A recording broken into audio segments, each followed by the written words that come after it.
네, 박근혜 대통령이 국군의 날 행사에서 북한 주민과 군인들에게 자유로운 대한민국으로 오라는 메시지를 전달했습니다. 북한의 심기가 불편했는지 온갖 욕설과 막말을 동원해 비난했습니다. 한편 5차 핵실험으로 인한 수해 지역 피해 상황이 더욱 나빠진 것으로 드러났습니다. 오늘 세종연구소 홍현익 수석연구위원, 또 망명 북한작가센터 김주성 부이사장과 함께 자세한 이야기 나눠보겠습니다. 어서 오십시오. 안녕하십니까.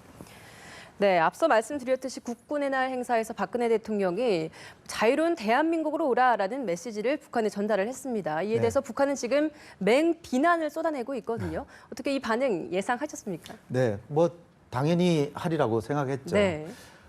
우리가 듣기에는 이제 대통령 말씀이 지당한 말씀이고 북한의 인권 탄압과 그 폭정을 생각하면 어느 누가 그 북한에 살고 싶겠습니까? 네. 따라서 자연스럽게 자유를 찾아오시라 이렇게 권유를 했지만 북한은 또 상대적으로 또 흉악한 집단이잖아요. 네. 근데 이제 8월 15일 날 경축사에서 대통령께서 이 평화 통일에 북한 당 간부들, 김정은을 제한 간부들과 주민들이 통일에 동참해달라. 그래서 김정은을 추정하지 말고 이 한민족에서 이 결국 경쟁에서 승리하고 우월한 체제가 대한민국이기 때문에 통일 과정에서 동참하면 동등한 기회를 주고 행복을 누릴 수도 있다. 네. 또 능력도 발휘할 수 있다 이렇게 권유를 하셨는데 그 다음에 이제 9월 9일 날 북한 핵실험했잖아요. 네. 그때 이제 대통령께서 말씀하신 게 이제 김정은이는 그야말로 통제가 불능이다. 그 얘기는 뭐냐면은 이제 김정은하고 대화해야 별 소용이 없다. 대화에서 합의가 돼도 안 지키니까 대화의 상대가 아니다. 이제 그런 말씀을 하셨는데 요번에는 이제 한 단계가 더 높아졌습니다. 김정은의 그 인권 탄압이나 정권을 그 신랄하게 이제 비판하신 것은 물론이고 네. 북한 주민들에게 자유 대안을 찾아서 그 체제를 이제 버리고 오십시오 이렇게 했으니까 김정은이로서는 자기 체제를 그냥 상대하지 않는 것 정도가 아니라 우리 체제를 붕괴시키려 하는구나 네. 이렇게 생각했으면 직합니다. 따라서 가뜩이나 흉악한 김정은이기 때문에 그 김정은을 추종하는 세력들이 우리 대통령 말씀에 반발하는 것은 당연히 이제 예상이 됐었고 네. 그렇지만 뭐 그렇다고 뭐 우리가 거기에 일희일비할 필요가 전혀 없고 그러나 이제 김정은이 집단이 하도 이 흉악한 집단이기 때문에 또 도발을 이를테면 이명박 정부 때 천안함 폭침이나 연평도 포격 이런 도발을 감행할 가능성이 커졌다 이렇게 생각하고 그러니까 우리 대통령께서 군 앞에서 이런 말씀하신 거잖아요. 그러니까 군은 북한이 도발할 때 단호하게 잘 지켜달라. 그래서 군 앞에서 이제 이런 말씀을 하신 거라고 생각합니다. 근데 그 배경도 좀 궁금해요. 박 대통령이 왜 하필 그날 그렇게 군 앞에서 얘기를 하셨다고 말씀하셨지만 네. 뭐 어떤 특별한 이유가 있었을까라는 생각도 들거든요. 네. 뭐 사실 김정은 정권 들어와서 경제가 거의 정체 내지는 약간 1% 이내로 이제 약간씩 성장하고 있어요. 그러나 워낙 어려운 경제 형편이기 때문에 김정은 체제에 더군다나 이제 독재 체제고 인권을 탄압하니까 우리 정부의 입장에서 볼 때는 북한 정권이 이제 당연히 이제 무너져야 된다 이렇게 생각을 하고 있는데 네. 김정은 정권 들어와서 추세를 보면 탈북자 수는 오히려 줄어들었습니다. 그런데 금년 들어와서는 작년보다 늘어나고 있어요. 예. 그런데다가 고위층까지 막 탈북하잖아요. 태영호, 공사 그렇죠. 아주 고위층 탈북하고 그다음에 수학 영재가 탈출하는가 하면 또 지난주에는 또 병사도 탈출하고 그렇죠. 하니까 네.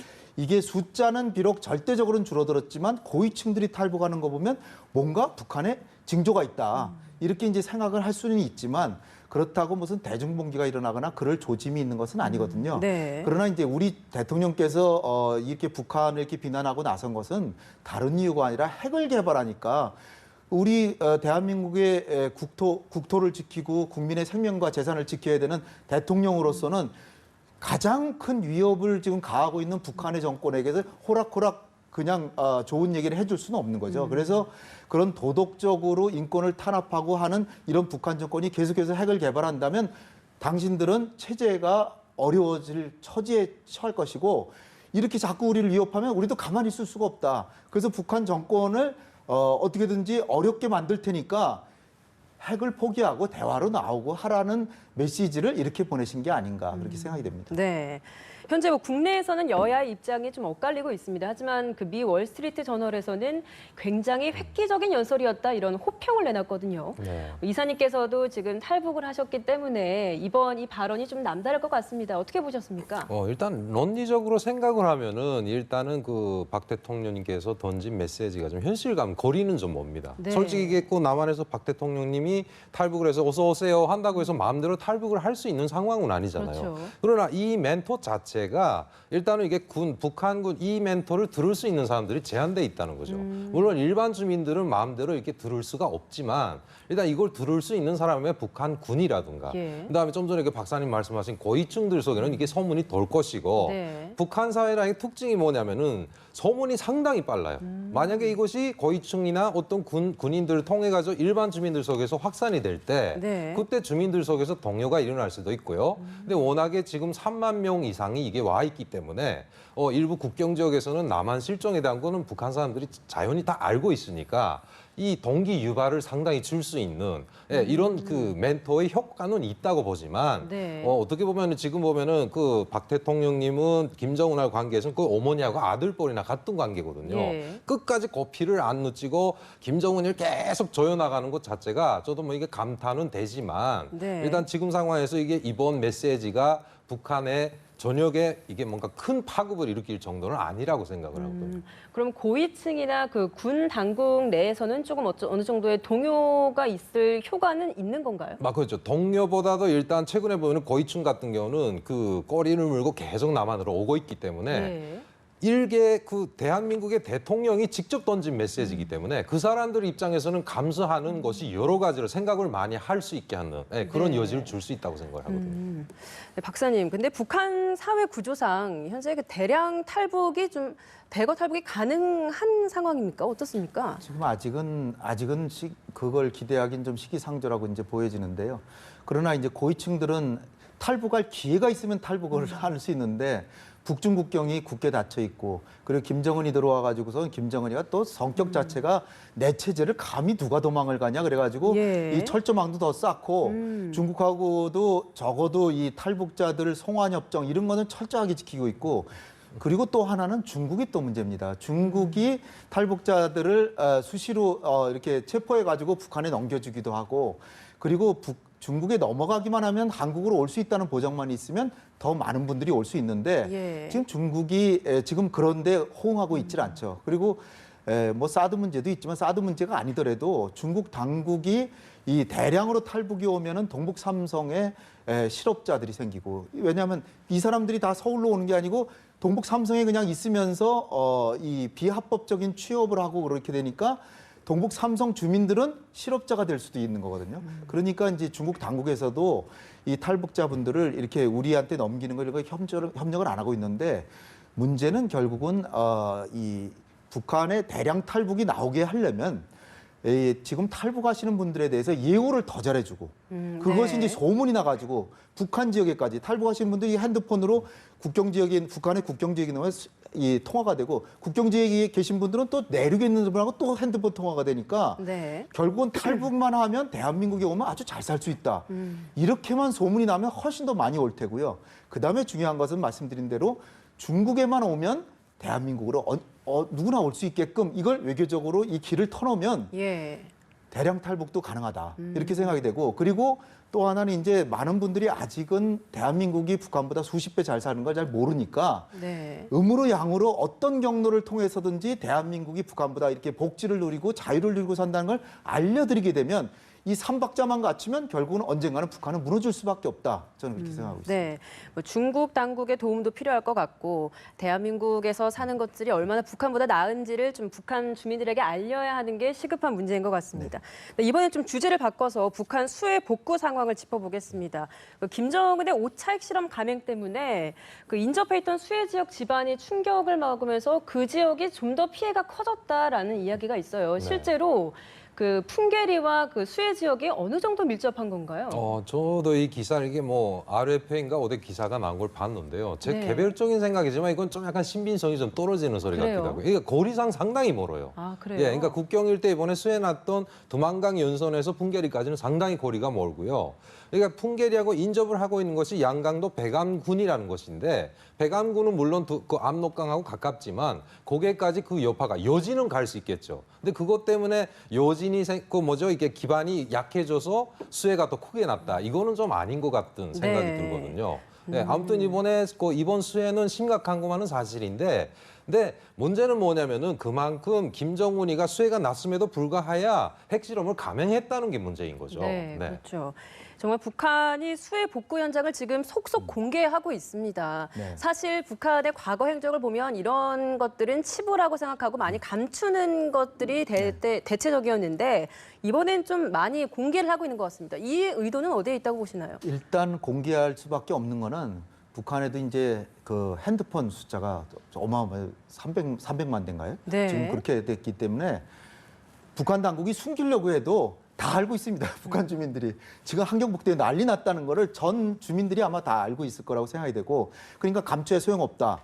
그리고 한 몇 년 전에도 수해가 난 거를 더 이렇게 외국의 원조를 구하기 위해서 과장하기 위해서 그 뽀샵이라 그러나요? 그 사진을 조작해 가지고서는 예. 이 피해가 더 큰 것으로 이제 보도를 외부에 나가는 사진을 이제 조작하기도 네네. 하고 그랬는데, 요번의 경우에는 이제 핵실험한 데 대해서 유엔 안보에서 제재도 가하고 그러니까 우리가 지금 이렇게 어려운데 이런 나라에 제재를 가하시려고 합니까? 아니, 그러니까 그 국제사회의 도발은 또 다 해놓고 또 구걸하다시피 해가지고 요번에 리용호 외무상도 유엔에 가가지고선 여러 유엔 기구에 가가지고 손 내밀고 제발 좀 도와달라고 그랬는데 네. 국제사회 지금 그 분위기가 좀 싸늘하게 굉장히 식어가지고 냉랭하죠. 왜냐면은 이전에는 그래도 3년마다 한 번씩 핵실험을 했는데 요번에는 1월 달에 하고 또 9월 달에 했기 때문에 이건 도저히 묵과할 수 없다. 그래서 국제사회에서 생각을 해봐도 이게 핵실험할 돈 가지면은 얼마든지 수해 복구하고도 남을 돈인데 자기네 핵실험하고 해서 국제사회에 도발할 건 다 하고 또 손을 내미니까 네. 이 지원의 손길도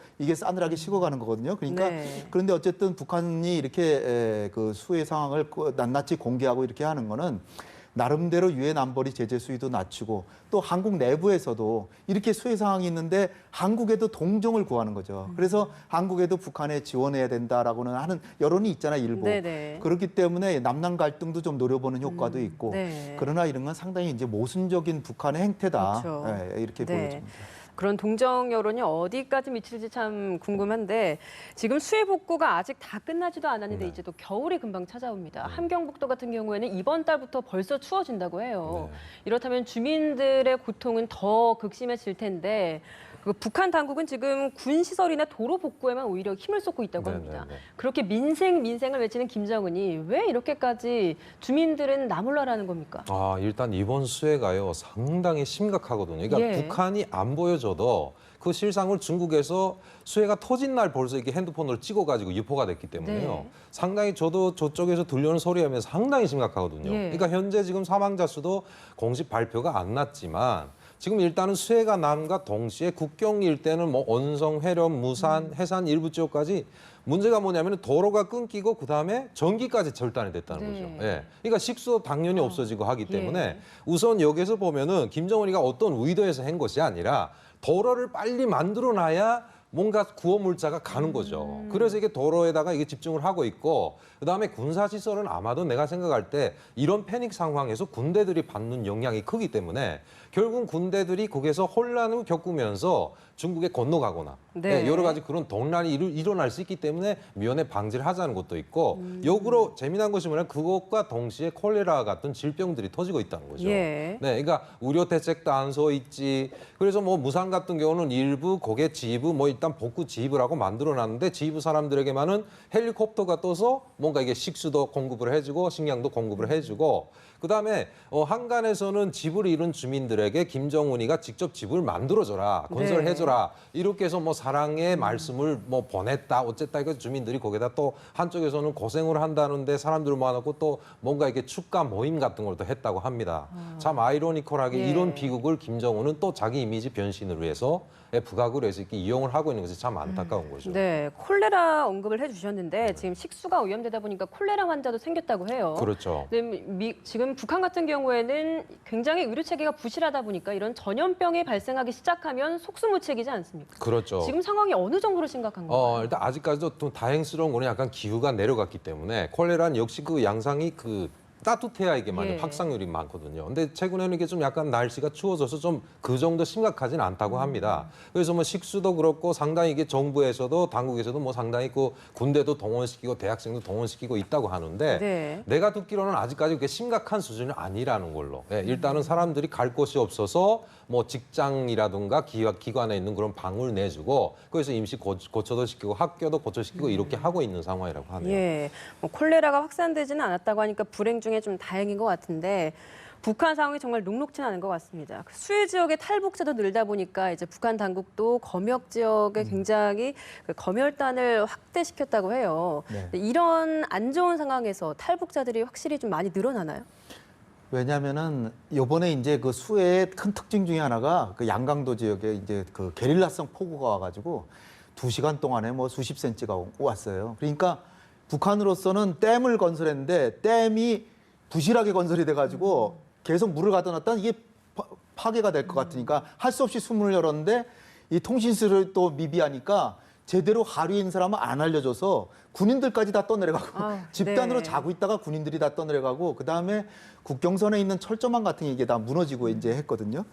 그렇게 되니까 이게 국경선이 의미가 없어진 거예요. 그러니까 누구나도 탈북하려면 탈북할 수도 있는데 네. 워낙 다 그 가족들이 다 네. 실종되고 너무나 어렵기 때문에 탈북할 생각 자체도 못 하고 이제 그런 상황이니까 정신이 없는 중앙에서 상황이군요. 검열단 국가안전보위부에서 검열단이 중앙에서 나가가지고 일단 군을 장악해가지고 국경을 지키고 그 다음에 가가호호 이 수색을 하면서 이 전자제품, 핸드폰 이런 거 막 단속을 하고 TV 같은 거 막 뺏어가고 그래서 안간힘을 쓰면서 이제 탈북을 막고 있는 거죠. 그러나 이제 사실 이렇게 비록 사회주의 국가지만 중국 같은 경우에는 이렇게 지진이 나고 그러면 총리가 바로 달려가잖아요. 그냥. 네. 소식 듣자마자 달려가거든요. 그렇죠. 근데 북한이라는 사회는 얼마나 비인간적이면 김정은인커녕 국가 서열에서 한참 밀리는 총리마저도 지금 안 가고 있어요. 최령해는 아무도 안 가고 있잖아요. 그러니까 얼마나 비인간적인 사회인지 알 수 있는데 어쨌든 간에 지금 주민들이 탈북할 생각조차도 못할 정도로 이게 많은 어려움을 겪고 있고 학생들도 지붕도 없고 벽도 없고 그런 데서 노천에서 그냥 수업 듣고 있고 그런 상황이라고 이제 합니다. 네. 정말 안타깝습니다. 이런 상황에서 국제사회는 과연 어떤 행보를 보이고 있냐 이 점도 좀 짚어보고 싶거든요. 네. 현재 유엔 안보리에서는 대북 제재 결의 논의가 계속되고 있긴 한데 굉장히 지지부진한 것 같아요. 왜 이렇게 늦어지고 있나요? 일단 저번에 뭐 이사국들인 중국과 러시아가 문제겠죠. 저는 이게 꼭 개별적으로 생각을 하는 게 중국은 그런 상황에서 북한의 제재를 가할까 안 가할까 할 때는 저는 가하지 않는 편으로 좀 찍고 싶거든요. 네. 그러니까 중국도 역시 북한이란 나라를 남한을 견제하고 동북아에서 뭔가 자기 자신의 자국의 입지를 높이기 위해서도 북한이라는 바운더리가 필요할 수도 있는 거죠. 그러니까 북한이 만약 붕괴되거나 이렇게 되게 되면 자기한테 미치는 영향도 생각을 할 거고요. 네. 최근 상황에서 이렇게 대량 탈북이 일어나게 되면 중국 자체도 패닉의 영향이 오기 때문에 어느 정도 아무리 대북 제재를 한다 곧 들어 말을 하지만은 실질적으로 북중 교역은 아직도 진행이 되고 있습니다. 그렇죠. 네. 이거 그러니까 이번에 지원도 하고 있고 그리고 러시아도 넋을 놓고 가만히 있지는 않죠. 라진 확산 프로젝트라든가 뭐 여러 네. 가지 그런 공사를 계속 주관을 하기 때문에 북한이 필요한 상황이다 보니까 이 두 개 나라들이 참 문제점이 아닐까 이렇게 저는 생각을 합니다. 이달 안보리 의장국이 러시아잖아요. 이게 우리 추가 대북 제재 논의에 어떤 영향을 미칠까요? 우리 정부가 바라는 건 이제 정말 사상 초유의 초강도 대북 제재인데 러시아는 중국하고 입장이 좀 비슷합니다. 그래서 유엔 안보리 제재에 대해서는 동의하는 입장이지만 그렇다고 해서 유엔 안보리 제재를 넘어서서 각국이 독자 제재하는 데 반대하고 중국하고 입장이 좀 비슷해가지고서는 민생 문제 같은 거는 거기 북한이 주민이 무슨 죄가 있느냐 주민들에게 피해가 가서는 안 된다 그러는데 사실 근데 민생 문제를 지난번에 이제 예외로 해뒀더니 석탄 수출 같은 게 전부 민생이라는 이름하에 다 예외로 지금 석탄 수출이 오히려 늘어나고 막 그런 실정이에요. 예. 또 하나 이제 중요한 것은 이제 석유인데 석유를 북한에 주지 말아야 되는데 이거는 지금 나오는 얘기로 봐서는 미국에서도 석유 수출을 금지해야 된다라고 하는데 중국이 버티고 있는 것으로 이제 알려지고 있고 예. 민생 문제도 지금 중국이 호락호락하지 않습니다. 근데 러시아가 의장국이라고 하는 것은 아무래도 미국의 의지가 들어먹히기가 조금 어려워진 상황이다. 예. 그렇기 때문에 사실 지금 4차 핵실험하고 57일 만에 이 안보리 제재안이 나왔어요. 매우 예, 늦었죠. 그렇죠. 근데 지금 좀 며칠 있으면은 한 달이에요.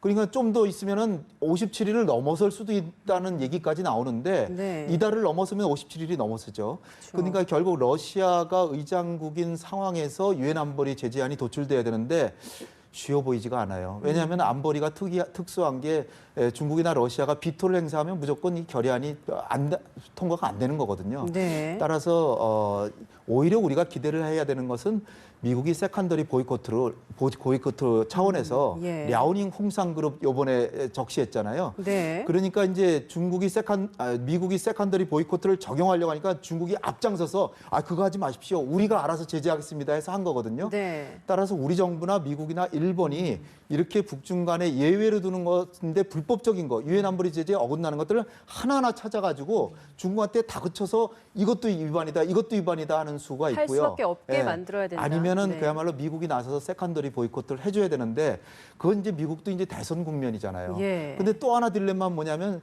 10월 10일이 또 노동당 창건일이라서 그렇죠. 그 전에 또 그게 또 노동당 10월 9일이 어떤 날이냐면 북한이 핵실험한 지 10주년 되는 날이에요. 그러니까 그날을 위해서 뭔가 할 수도 있고 그렇죠. 그때를 기점으로 도발을 하지도 않을까 이런 이야기도 그렇죠. 있습니다. 또 하나는 이제 11월 넘어가면 미국 대선이 있잖아요. 그렇죠. 네. 결국 국제사회에서 북한을 제일 강하게 제재할 수 있는 게 미국인데 미국이 대선이니까 오바마 행정부가 아무리 강한 의지를 가졌어도 뭐 한 두 달밖에 임기가 안 남았기 때문에 그 틈을 타가지고 10월 말쯤에 또 도발할 수도 있기 때문에 네. 여러모로 지금 우리가 어려운 상황에 처해 있다 이렇게 네. 보겠습니다.